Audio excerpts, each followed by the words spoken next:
These latest headlines from ABC15 are sponsored by Lerner and Rowe Injury Attorneys. One call, that's all. I'm Faye Fredericks with your top stories from ABC15 Arizona.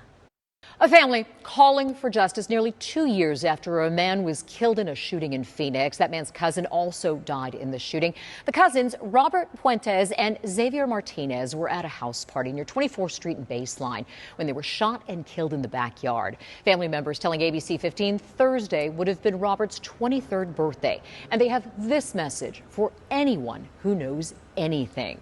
Ask them to put themselves in our shoes and just think if this was your brother, your sister, cousin, or even a close friend, you'd want somebody to speak up and just do the right thing. And no arrests yet, and Phoenix police are asking for your help. The silent witness reward is now $12,000. The Loop 101 back open near Guadalupe after a serious crash closed it for hours during the morning rush. DPS telling us they had to shut down the freeway just before 5 a.m. because of a two-vehicle crash. One person was ejected. They were rushed to the hospital with life-threatening injuries. An update now to a case our ABC15 investigator Melissa Blasius has been staying on top of. A woman accused of continuing to work as a midwife, even without a license, reaching a new settlement with the state of Arizona. Sarah Kankowitz surrendered her license earlier this year after multiple complaints, including not providing proper care for a mom and baby who later died. But the state of Arizona filed a lawsuit last month, accusing the woman of continuing to solicit clients and even doing lab work. Thursday, ABC15 confirming both sides have come to a new agreement.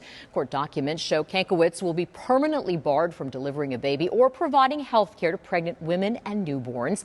The state health department can require her to provide requested documents and evidence to ensure midwife services are not being provided. Judge does still need to sign off on that agreement and will decide whether it will be in effect for 15 years or permanently. The two candidates are running for Arizona's open U.S. Senate seat agreeing on a debate date. Carrie Lake and Ruben Gallego will debate on October 9th at 6 p.m. This race, one of the most watched in the nation, with Republicans hoping to regain control in the Senate. Tracking an update in enrollment this fall, University of Arizona, the latest school to announce a record number of students on campus this semester. School says it's welcoming more than 9,300 first-year students, including a record 4,900 from in-state. School says it's the largest and most diverse class to date. As the school year kicks off, so do fall sports, and we want to make sure your kids stay safe as our extreme heat lingers on. A report by the National Center for Catastrophic Sport Injury Research shows at least 67 student football athletes have died from heat stroke since 1996.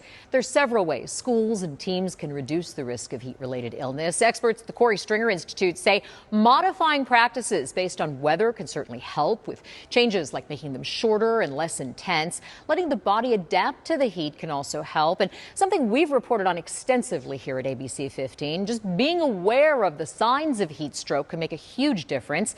Those signs include a body temperature of 103 or higher, headaches or confusion, nausea, and lack of sweating. Call 911 if you see any of those signs. As we look ahead to football season, the Arizona Cardinals once again ranked the most affordable game day in the NFL. Data from cardrates.com finding Cards have the league's cheapest ticket prices, averaging just under $99. Average game day total, including that ticket, 2 beers and a hot dog plus parking, just over $130. That's nearly half of what it costs to take in a San Francisco 49ers game. The division rival ranked the league's most expensive at nearly $240. ABC15 always looking to help you save some cash. For more details on the best deals around Arizona, head to abc15.com/smartshopper. Tracking your forecast this weekend, I'm Chief Meteorologist Amber Sellens. There is still going to be a slight chance of a few isolated storms tomorrow, mainly in the East Valley, but we will dry things out on Sunday. Air quality looks moderate for ozone, and the UV index, which is our sunburn factor, only giving us about 15 minutes to be outside in the late morning and early afternoon before the sunburn sets in. Early morning temperatures will be in the 80s, lunchtime upper 90s, and then triple digits in the forecast both afternoons, but more or less near average for this time of year. Highs at 105 or 106 here in the valley. There's Futurecast tomorrow afternoon. Most of the storms to the east and southeast, but one or two might clip in to southern or eastern portions of the Phoenix metro area around dinner time tomorrow. We've got low pressure tracking to our northwest, which will bring in some drier air on Sunday, so that's why those storm chances are clearing out for the end of the weekend. They will be back, though, at 10% throughout next week. Temperatures also getting a little hotter for the start of it, Monday and Tuesday at 108 degrees.